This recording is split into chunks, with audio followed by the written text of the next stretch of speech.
teman-teman, balik lagi sama aku di Hani Farida Small Garden. Hari ini aku bakalan ajak kalian buat ngebun. Tetapi karena kalian jangan gagal fokus dulu sama outfit yang aku pakai, kan hari ini memang aku pengen ya teman-teman main kotor-kotoran di kebunku. Karena teman-teman bisa lihat bagaimana cuaca siang hari ini.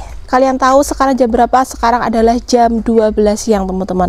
Tetapi cuacanya seperti ini, hujan, tapi hujannya gerimis, dan ini sudah terjadi kurang lebih 3 hari di rumahku. Dan kalian pengen tahu gimana kondisi kebunku? Sini-sini, aku ajakin buat lihat kondisi kebunku. Let's go! Ini teman-teman, ada tanaman cabaiku. Jadi kalau musim hujan kayak gini tuh biasanya dia buahnya itu lebat kayak gini, tetapi ada minusnya teman-teman. Minusnya yaitu dia sering busuk buah. Contohnya seperti ini, aku carikan ya.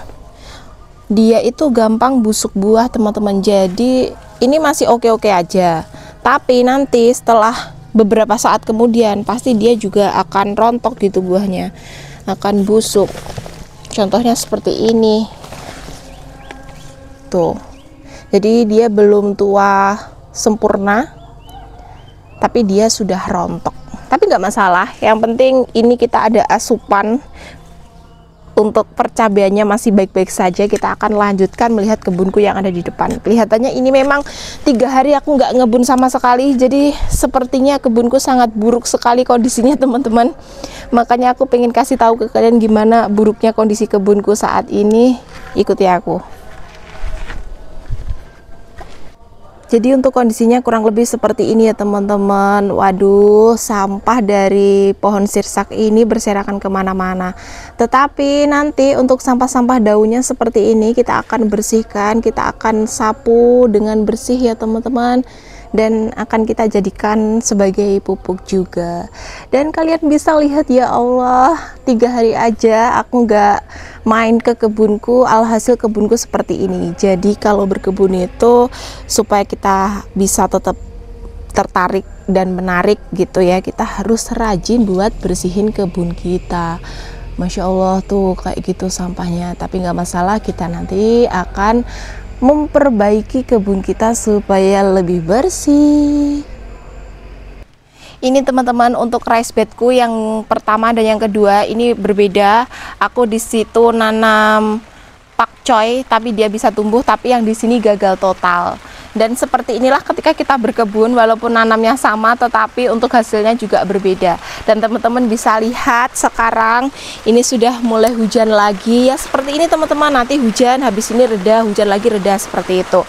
Dan teman-teman bisa lihat untuk pakcoyku yang berada di sebelah sini sudah mulai tumbuh. Nanti kita tinggal melakukan pemupukan aja, atau kita bisa tambahkan untuk pupuk kandangnya seperti itu, kita taruh di sela-selanya sama penyiangan si gulmanya. Untuk yang sebelah sini karena masih ada benihnya di sini, bukan benih ya teman-teman, bibit maksud aku. Karena masih ada bibitnya di sini, nanti kita bisa tanam di rice bed yang gagal ini tadi gitu. Semoga saja nanti bisa tumbuh dengan baik. Jadi teman-teman, di sini kita sering gagal fokus antara perbedaan si benih sama bibit. Nah, kalian tahu nggak kira-kira gimana cara kita membedain antara benih sama bibit? Jadi teman-teman, menurut beberapa sumber literasi bahwasanya kalau benih itu masih dalam bentuk biji ya, dan bibit itu dia sudah berkecambah dan sudah ada daun sejatinya seperti ini. Ini dinamakan bibit. Jadi teman-teman jangan gagal fokus dan jangan bingung antara benih dan juga bibit. Gitu ya teman-teman. Kita langsung ke sebelah sana. Walaupun hujan sedikit gerimis nggak masalah, karena ini hujannya begitu kita ke kebun pasti gini, nanti sebentar lagi juga akan selesai dan akan reda. Ya seperti inilah keadaan cuaca yang ada di rumahku saat ini. Oke, ikuti aku. Serunya ketika kita ngebun sambil hujan-hujanan ya teman-teman. Dan hari ini kita akan coba menanam lagi, walaupun gagal tapi kita nggak pantang menyerah ya. Kita coba lagi. Kalau misalkan nanti percobaan yang kedua ini gagal, ya kita coba nanam yang lainnya ya teman-teman. Jadi kita nggak usah bingung. Nah, untuk bibitnya Ini kita ambil seperti ini. Apa kemarin aku nanamnya itu bibitnya terlalu kecil, aku juga nggak tahu, jadi untuk ketahanannya sangat sulit. Jadi sebetulnya ini tuh dari teknik penyemaiannya sendiri itu seharusnya aku tempatkan di kayak rukul atau tempat tray penyemaian kayak gitu teman-teman. Tapi karena aku ini orangnya nggak mau ribet, mengandalkan tangan, jadi aku nyemainya itu biasa aja di polybag seperti ini. Terus aku cabut, yang penting ada akarnya. Terus ketika nanam suasananya mendukung gitu aja. Kayaknya kemarin aku terlalu kecil-kecil ya bibitnya, tapi yang sebelah sana itu tumbuh teman-teman, cuma yang sebelah sini aja yang nggak tumbuh. Dan nanti apabila video ini kepanjangan, nanti bakalan aku jadikan beberapa part ya teman-teman, biar keseruan kita saat berkebun itu semakin afdol. Ini teman-teman, bismillahirrohmanirrohim, semoga kamu bisa tumbuh dengan baik. Tuh teman-teman, jam segini sudah mulai panas ya, padahal ini sekitar jam 12 lebih sedikit, tapi sudah mulai panas. Dan teman-teman bisa lihat, ini adalah pohon pisangku yang kemarin full kena ulat daun pisang. Aku juga bingung gimana cara mengatasi si ulat daun pisang ini ya teman-teman. Kalau teman-teman tahu gimana caranya, kalian bisa kasih tahu aku, kalian bisa kasih tahu di kolom komentar ya teman-teman.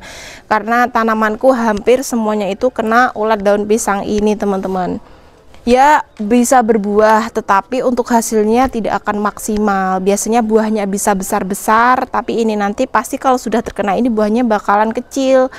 Karena daun-daunnya ini yang seharusnya dia bisa berfotosintesis, dia bisa melakukan pertumbuhan dengan baik, akhirnya dia bakalan terganggu proses fotosintesisnya. Jadi untuk buahnya nanti dia juga tidak akan maksimal. Dan untuk daun-daunnya seperti ini lebih baik kita hilangkan aja. Ini sebetulnya masih ada ulatnya loh teman-teman, tapi aku itu sudah nggak geli lagi kalau sama ulat daun pisang, karena hampir setiap hari aku lihat. Jadi ini kita rapikan gini aja biar dia nanti bisa tumbuh, karena sudah parah banget tuh, biar bisa tumbuh daun lagi gitu teman-teman. Karena parah banget ini, padahal dia masih kecil tapi dia sudah diserbu ulat daun pisang kayak gini. Ya seperti inilah suka dukanya ketika kita berkebun teman-teman. Ini kita sisihkan dulu. Di situ kita mau coba ngecek yang sebelah sini.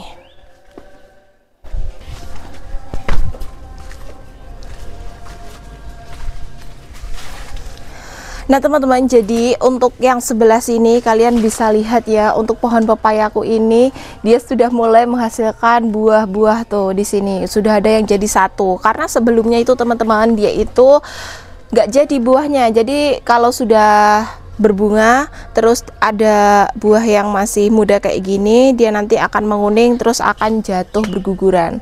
Akhirnya aku baru tahu kalau tanaman itu sebetulnya dia juga bisa merasakan atau bisa merasakan apa yang kita bicarakan kayak gitu. Ini cerita yang unik ya, karena untuk pepaya ini kan sudah aku pupuk ya teman-teman, sudah aku pokoknya aku siram, aku rawat gitu, tapi dia buahnya selalu gagal. Terus aku itu ada kata-kata yang nyeletuk gini, kalau kamu gak berbuah kamu aku tebang, karena aku memelihara kamu itu supaya kamu bisa bermanfaat untuk orang, supaya nanti aku bisa bersedekah buahmu kayak gitu. Kalau kamu gak berbuah, kamu terus seperti ini, gimana nanti aku gak bisa bersedekah kayak gitu. Dan gak tahu alhamdulillahnya tuh, ya Allah, Masya Allah, dia banyak banget buahnya yang udah jadi. Ini ada sekitar 5 buah yang sudah jadi, dan masih ada buah yang kecil-kecil yang lainnya. Aku salut banget sama pohon pepaya ini, ternyata bener loh, bukan kita sebagai orang gila, tidak ya teman-teman, tetapi aku menyadari bahwa mereka ini punya nyawa. Jadi kalau kita ajak mereka berbicara, pasti mereka juga akan merasakannya dan akhirnya berbuah. Nanti aku bakalan tunjukin buahnya ke kalian untuk lebih dekatnya. Dan di sini teman-teman kalian bisa lihat pohon pisangku yang sebesar ini, buahnya banyak banget di sana. Itu perakarannya kurang kuat, jadi sedikit roboh, tapi nggak masalah. Semoga kamu kuat ya sampai nanti buahmu sudah menua. Oke teman-teman, ini adalah buah dari pepayaku yang sudah mulai jadi. Ini dipastikan dia pasti akan jadi. Kalau yang nggak jadi tuh biasanya ciri-cirinya dia menguning kayak gini. Ini nanti dia nggak bisa cepatnya besar tumbuh hijau kayak gini, dia akan sulit karena dia segini udah menguning dan nanti pasti juga akan rontok kayak gitu. Contohnya yang ini. Nah, yang ini pasti sudah gak jadi teman-teman. Pokoknya ciri-cirinya kalau yang masih muda sudah seperti ini pasti gak jadi. Terus ini adalah buah perdananya yang paling bawah, karena setelah aku marahin si pohon pepaya ini, dia berbuah satu ini dan akhirnya di atasnya ada adik-adiknya yang baru jadi. Ini ada 1, 2, 3, 4, yang lainnya semoga saja bisa sukses ya teman-teman, doakan saja seperti ini. Terima kasih ya pepaya.